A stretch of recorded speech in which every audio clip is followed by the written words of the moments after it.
నదరి ఇలాంటి ప్రాంతంలో కూడా బాగా పడిపోవడం జరిగింది. నాకు తెలిసి ఎక్కడ ఎల్నూరులోనో ఎక్కడ ఆత్మహత్యా ప్రయత్నం కూడా రైతులు చేసుకునే పరిస్థితి. అప్పుడు ఒకటి కొద్దిగా స్పందించడం జరిగింది తప్ప తర్వాత ఆ మూమెంట్కు ఏదో ఒక స్టేట్మెంట్ ఇచ్చి దాన్ని తప్పించుకోవడం ప్రయత్నం చేసినారు తప్ప నిజమైన సాయం రైతులకు అందలేదు. ఎందుకు చెప్తున్నానంటే మన చీనీ చూస్తే 30,000 40,000 ఆ రేట్లలో ఉండేది, మినిమం ఉండేది. ఈరోజు చూస్తే అది 20,000 వరకు పడిపోయింది. దాంట్లో దళారులు కావచ్చు 20 రూపాయలకే తీసుకోవడం, డబుల్ సూట్ అంటాడు, కమిషన్ అంటాడు, ఈ విధంగా ఉండేది. అంటే ఆ ఆక్షన్ లేక కేవలం 5-6 మంది చేతుల్లోనే ఉంది. దీనికి జిల్లా యంత్రాంగం కూడా స్పందించాల్సిన అవసరం ఉంది.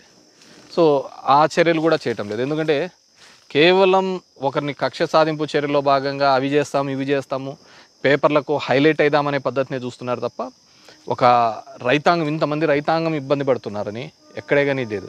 ఈరోజు చీనీ చూస్తుంటే అలాగే అయిపోయింది, కర్బూజా చూస్తుంటే అలాగే అయిపోయింది, అరటి 6,000 10,000కి పడిపోయిన పరిస్థితి. ఇంత దారుణంగా ఎప్పుడు లేదు. మొన్న ఎప్పుడు చంద్రబాబు నాయుడు గారు అక్కడికి వచ్చినప్పుడు చెప్తున్నారు, అనంతపురం జిల్లాకు వచ్చినప్పుడు ఇక్కడిది విదేశాలకు కూడా పోతుందంట అరటి అని. విదేశాలకు పోతుంటే రేట్ ఎక్కడ?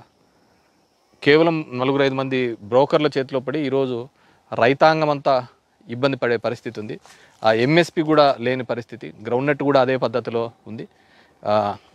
నేను మొన్న ఎప్పుడో అగ్రికల్చర్ ఆఫీసర్తో మాట్లాడి ఏమిందంటే అదేదో పచ్చ పురుగు వచ్చింది సార్, బయటికి బాగా ఏపుగా కనపడుతుంది కానీ కింద కాయలు కూడా లేవు వేరుశనగకు అని చెప్పే పరిస్థితి. దోసకాయ చూసినామంటే 60 రూపాయలతో మొదలైనది ఇప్పుడు 4 రూపాయలు 5 రూపాయలకి రావడం జరిగింది. అంటే ఇవన్నీ రింగ్ చేస్తున్న ఇది. చంద్రబాబు నాయుడు ఈ మధ్యన అక్కడ ఇక్కడ ఆపి వాళ్ళను వీళ్ళను అందరినీ నిలబెట్టి మన ఒక బార్బర్ షాప్ లేకపోవడం చూసినాము, మళ్ళీ ఒక మెకానిక్ షాప్ దో ఏమైనా కావచ్చు. నేను చంద్రబాబు నాయుడు కానీ కోరుకునేది ఒకటే, మీరు ఖచ్చితంగా అది నిజంగాంటే ఒకరి మేలు చేయాలి అనుకున్నప్పుడు ఈ రాష్ట్రంలో ఇంతమంది రైతాంగం ఉంది, ఈ విధంగా ధరలు పడిపోతూ బ్రోకర్ల చేతులలో రైతులు ఇబ్బంది పడుతున్నప్పుడు ఏం చేస్తున్నారు? జిల్లా యంత్రాంగం ఎక్కడైనా కానీ స్పందిస్తుంది. మంత్రి అచ్చెన్నాయుడు గారు ఏమైనా మీటింగ్స్ పెట్టుకున్నాడా? ఎక్కడ కానీ మీటింగ్లు పెట్టుకున్నట్టు కనపడలేదే. ఇది ఖచ్చితంగా